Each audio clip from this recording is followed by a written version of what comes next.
ఆ ఆ వాయిస్ లో ఒక మ్యాజిక్ ఉంటుంది సార్. మనిషిని చూడకపోయినా ఇది సురేష్ గారే మాట్లాడుతున్నారు అని ఎవరైనా రికగ్నైజ్ చేసేలా ఉంటుంది. థ్యాంక్స్ అండి. ఆ రికగ్నిషన్ ని మీరు ఎప్పుడు గుర్తుపట్టగలరు? ఫస్ట్ అది చెప్పండి సార్, మీ వాయిస్ గురించి వినాలి.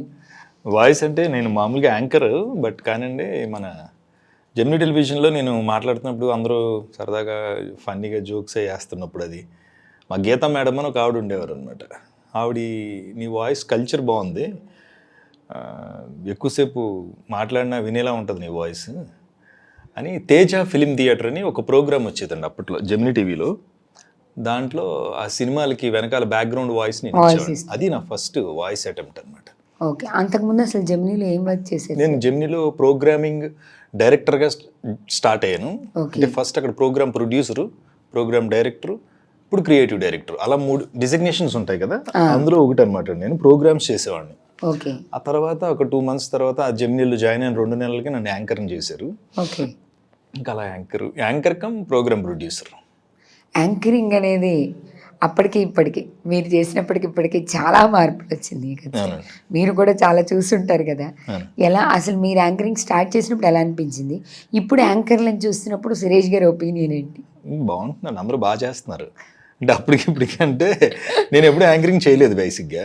నాకు నేను బయట ఎలా ఉంటానో అలాగే ఉన్నాను కాబట్టి నాకు పెద్ద తేడా తెలియదు. అప్పుడు నేను ఎప్పుడు అంటే స్పెషల్గా యాంకరింగ్ అనేది భాష కంట్రోల్లో ఉండాలి, మాట కొంచెం పద్ధతిగా మాట్లాడుకోవాలి, ఏ విషయం గురించి మాట్లాడుతున్నామో అవగాహన ఉండాలి. యాంకర్ అంటేనే ఎంటర్టైన్ చేసేవాళ్ళు కాబట్టి ప్రతి ఏదైనా విషయం చెప్తున్నప్పుడు ఎంటర్టైనింగ్ వేలో చెప్పాలి, నవ్వుతూ మాట్లాడాలి. ఇది నాకు తెలిసింది. నేను చాలా ఇంటర్వ్యూలు ఇవన్నీ చేస్తున్నాను కాబట్టి అప్పటి నుంచి నాకు తెలిసిన యాంకరింగ్ అదేనండి. ఇప్పుడు ఏమైనా మారింది మరి నాకు తెలియదు. అంటే ఇప్పుడు మీరు చూస్తున్నారు కదా సార్, మీకు మారినట్టు ఏమనిపించింది? బాగానే ఉందండి, అందరూ బాగానే చేస్తున్నారు. నేను ఏమంటాను, లైవ్లీగా ఉండడానికి ఇష్టపడతాను. కొంతమంది ఏంటి స్క్రిప్ట్ బేస్ చేసుకుని అక్కడ ఏమి రాశారు అదే చెప్తారు. అక్కడ ఉన్న విషయాన్ని ఓన్ చేసుకుని చెప్పి నాలాంటి వాళ్ళు అలా చెప్తాం. లైక్ సుమ గారు కానీ ఝాన్సీ గారు, కొంతమంది ఏంటంటే ఓన్ చేసుకుని యాజ్ ఇట్ ఈస్ కంటెంట్ అదే నేను మీతో మాట్లాడినట్టు ఉండేలాగా స్క్రిప్ట్ని స్క్రిప్ట్ లాగా కాకుండా ఆ విషయాన్ని ఓన్ చేసుకుని చెప్పే విధానం ఒకటి ఉంటుంది. నేను ఫస్ట్ నుంచి ఏంటంటే ముందు ఒకసారి బ్రెయిన్లోకి ఎక్కించుకుని నాకు చెప్పేసేవాడిని. అంతే, స్క్రిప్ట్ బేస్ కాకుండా మనం చిన్నప్పుడు మనం చదువుకున్నప్పుడు 2 రకాల స్టూడెంట్ ఉంటారండి. డై హార్డ్ ఫుల్గా మొత్తం చదివేసి బై హార్ట్ చేసేసి చెప్పే విధానం. ఇంకొకడు ఉంటాడు, వాడు ఏంటంటే బ్రెయిన్లోకి ఎక్కించుకుంటాడు. మనం దేని గురించి క్వశ్చన్ ఆన్సర్, ఈ ఆన్సర్ దేని గురించి చెప్తున్నావు అని బ్రెయిన్లోకి ఎక్కించుకుని ఉంటాడు. 2 పేపర్లో దిద్దుతారు మాస్టర్లు. వీడు యాజ్ ఇట్ ఈజ్ ఏం చదివాడు అదే రాస్తాడు. ఇంచుమించు అడిగి అయ్యే 2 సేమ్ మార్క్స్ వస్తాయి. నీకు నీ క్రియేటివిటీ అంటే నీ బ్రెయిన్లో కొంత ఆలోచన బ్రెయిన్ పెట్టి ఆలోచిస్తే నిజంగా చెప్పాలి, నేనైతే మార్కులు ఇంకొక 2 మార్కులు ఎక్కువ ఓన్ చేసుకుని వేసేవాళ్ళకి వేస్తా. కొంచెం మనం ఓన్ చేయాలి కదా, అది చదివినట్టు అన్నట్టు కాకుండా అట్లా. యాంకర్ సురేష్ గారు ఆర్టిస్ట్ సురేష్ గారుగా ఎప్పుడు మారారు? ఇంకా అంతే అదే అండి, యాంకరింగ్ చేస్తున్నప్పుడే. యాంకరింగ్ చేస్తున్నప్పుడు చూసి 2004లో యాంకర్గా స్టార్ట్ అయిందండి. 2004 సెప్టెంబర్ 7 జెమినీ టీవీ జాయిన్ అయ్యాను. ఆ తర్వాత ఒక 2 ఏళ్ళలో యాంకర్గా నన్ను వెళ్ళిన 2 నెలలకి యాంకరింగ్ చేశారండి. ఆ తర్వాత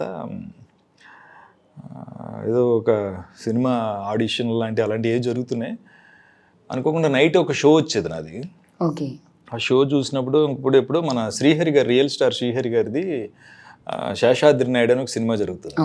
యాక్చువల్గా మనం టీవీలో ఇంతే కనిపిస్తాం, అంటే హాఫ్ ఉంటుంది ఫ్రేమ్. మనం ఎంత హైట్ ఉన్నాము, మన కొలతలు ఏం తెలియ వాళ్ళకి బయట. బట్ నన్ను చూసినప్పుడు శ్రీహరి గారు లైవ్లో చూశారు. ఆయన ఎవరితో అంటే ఆ మినిస్టర్ కొడుకు క్యారెక్టర్కి అతను బాగున్నాడు, మనం టీవీలో ఇలా చిన్నగా కనిపిస్తున్నాడు కానీ చాలా హైట్ పర్సనాలిటీ ఉంది, అతను చూడండి అంటే డైరెక్టర్ గారు నన్ను పిలిపించి చూసి వెంటనే శేషాద్రి నాయుడు అనే సినిమాలో నాకు ఒక హోమ్ మినిస్టర్ కొడుకు వేషం ఇచ్చారు. అది ఫస్ట్ ఎంట్రీ. తర్వాత చాలా సినిమాలు చేశారు, మెగాస్టార్ గారితో కలిసి యాక్ట్ చేశారు కదా సార్. మెగాస్టార్తో కలిసి ఎన్ని సినిమాలు చేశారు సార్ చిరంజీవి గారు? 3 సినిమాలు అండి ఇప్పుడు దాకా. అవి అంటే నేను ఆయన కాంబినేషన్ నేను ఎదురు బదురు ఉన్నట్టు ఎప్పుడు చేయలేదు, కానీ ఆయన సినిమాల్లో ఉన్నాను నేను. అంటే ఫోన్ కాల్స్ కానీ, తర్వాత మొన్న గాడ్ ఫాదర్లో, ఇప్పుడు వస్తున్న సినిమాల్లో ఆయన సినిమాలో ఉన్నాను, కానీ ఆయనతో కలిపి ఇప్పుడు నెక్స్ట్ సినిమాలో చేస్తున్నానండి ఆయన ఎదురు బదురుగా.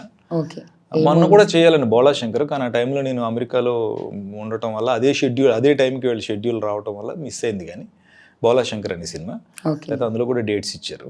నేను చేస్తాను. ఆయనతో చేయడం అనేది నాకు చాలా ఇష్టమైన పని. ఎంత కష్టమైనా అది సాధిస్తా, ఆయన ఎదురుకుండా డైలాగ్ చెప్తా. నెక్స్ట్ సినిమా కలిసే సార్, కాంబినేషన్. అవునండి, ఆయనతో పాటు. కాంబినేషన్ మీరు ఈ మొత్తం వచ్చి 2004 అంటే దాదాపు 19 years. 19 years అయింది కదా సార్. ఈ 19 years జర్నీలో మీరు చేసిన క్యారెక్టర్స్లో బాగా ఇది బాగుంది, ఇది నేను చాలా సాటిస్ఫై అయిన క్యారెక్టర్, మంచి క్యారెక్టర్ అనిపించిన క్యారెక్టర్ ఏమన్నా? అన్ని సాటిస్ఫై అవుతాను. యాంకర్లతో మాట్లాడి గెలవడం కష్టం. అన్నీ సాటిస్ఫైడ్ గానే ఉంటాయండి. కొన్ని బాగా కొంచెం పేరు తీసుకొస్తాయి. రీసెంట్గా సామాజిక వర్గమనాలో నేను చేసిన చిన్ని కృష్ణ అనే క్యారెక్టర్ బాగా మంచి ప్రాచుర్యం, మంచి పేరు తీసుకొచ్చింది నాకు. ఆ తర్వాత ఎక్కువ క్యారెక్టర్స్ నా కోసం రాస్తున్నారు. రీసెంట్ పెద్ద హిట్ అయింది. సెకండ్ హాఫ్లో నాది వెన్నెల కిషోర్ గారిది ట్రాక్ ఒకటి ఉంటుంది, అది బాగా సక్సెస్ అయింది, మా మంచి పేరు వచ్చింది. చాలా సినిమాలు నేను చేసిన ఆల్మోస్ట్ అన్ని క్యారెక్టర్లు ఇష్టం అండి. డైరెక్టర్స్ ఇష్టపడే పెట్టుకుంటారు మనల్ని, అందుకని అది నేను ప్రేమిస్తేనే చేయగలం క్యారెక్టర్ని. కొన్నిసార్లు కనెక్ట్ అవుతుంది, కొన్నిసార్లు కనెక్ట్ అవుతుంది అంతే. బట్ మన క్యారెక్టర్లో మనం ఉన్నామా లేదా అనేది ఆర్టిస్ట్కి ఇంపార్టెంట్.